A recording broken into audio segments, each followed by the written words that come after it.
What happened before March? I was very good. Suddenly did I go mad after March or suddenly my personality changed? Am I Dr. Jekyll and Mr. Hyde or what is it? Am I such a person? Please go into the details, the causes. What am I doing? Have I done anything unconstitutional, illegal? Yes, I did it on 3rd November. Unconstitutional,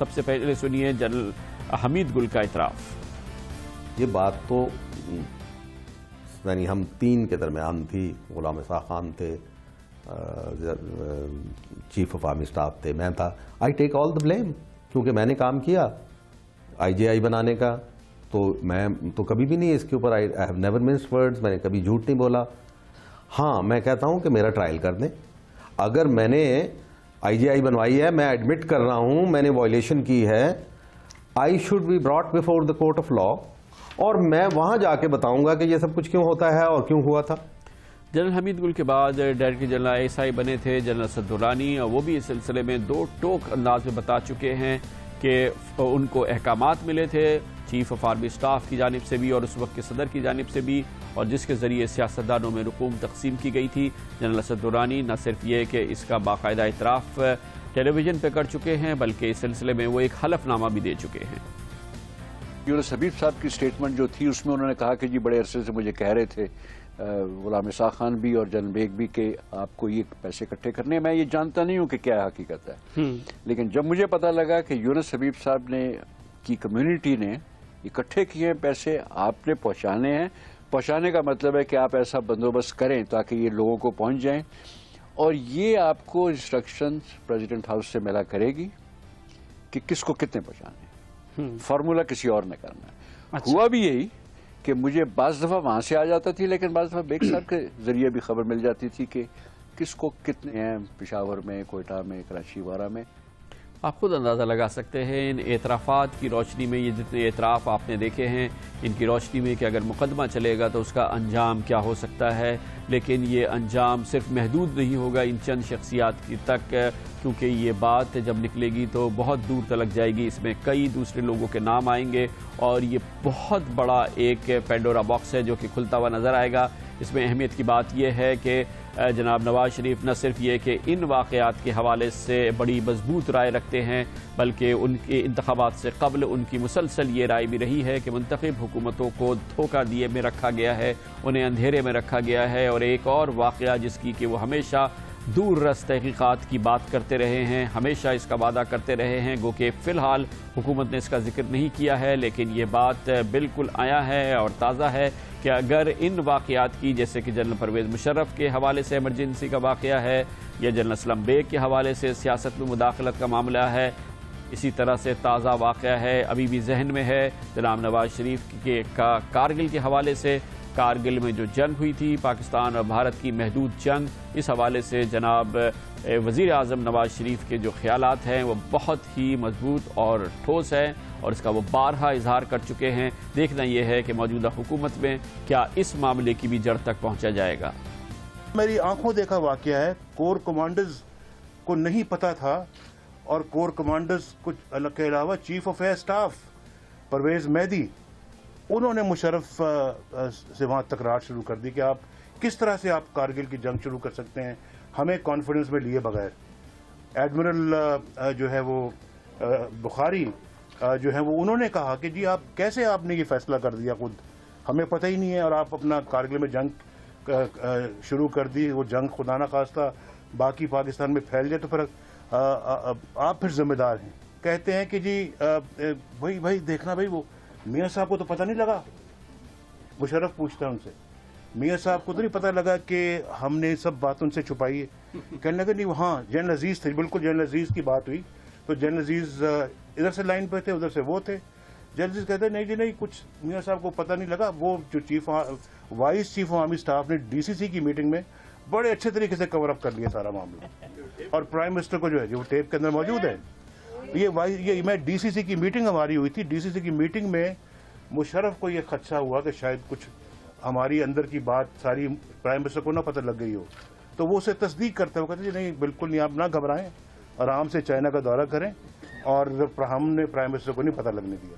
ماضی کے واقعات یقینی طور پہ بہت ہی پیچیدہ، بہت ہی حساس نوعیت کے ہیں، اور بہت ہی اہم اس میں معلومات پہلے ہی سے عوام کے سامنے ہے، اور اگر ان واقعات کے حوالے سے کوئی کارروائی ہوتی ہے تو اس کا نتائج کا نتائج عکس کرنا، اس کے نتائج کیا ہوں گے، اس کی یہ کوئی مشکل کام نہیں ہوگا.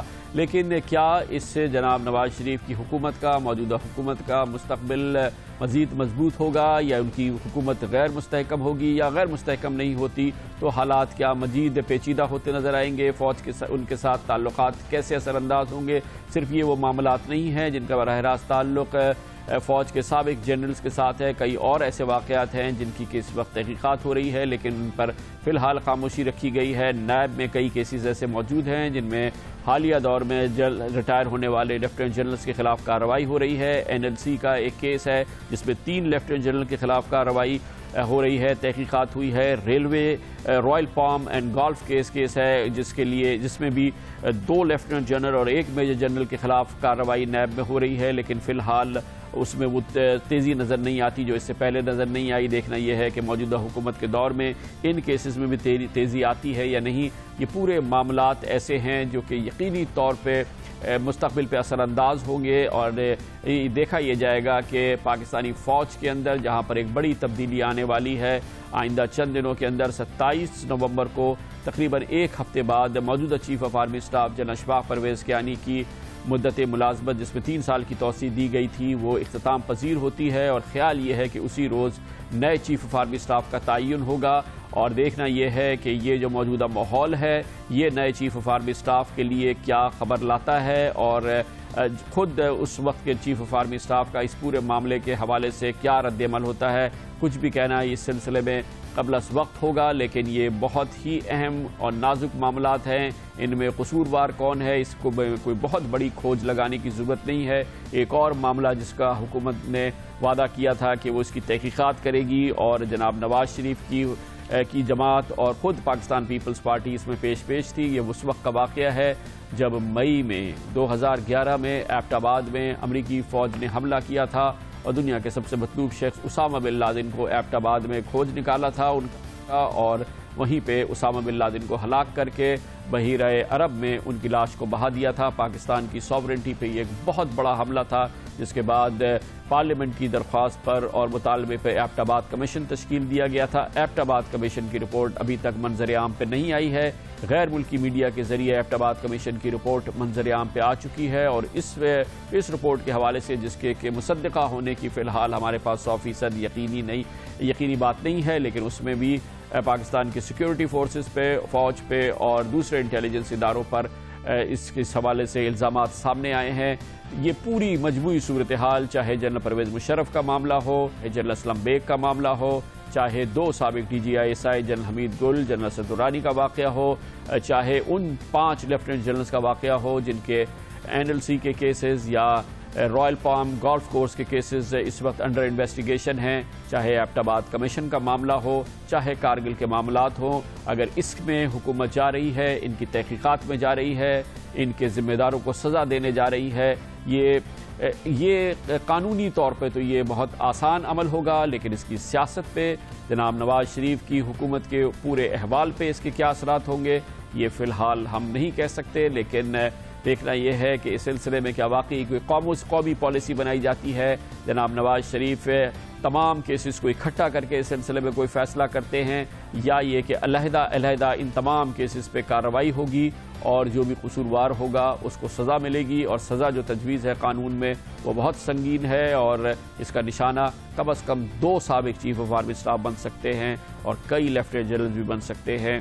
صورتحال سنگین ہے، اس پر مزید بات کرتے ہیں. قانونی اس سلسلے میں کیا رائے موجود ہے ایک کمرشل بریک کے بعد.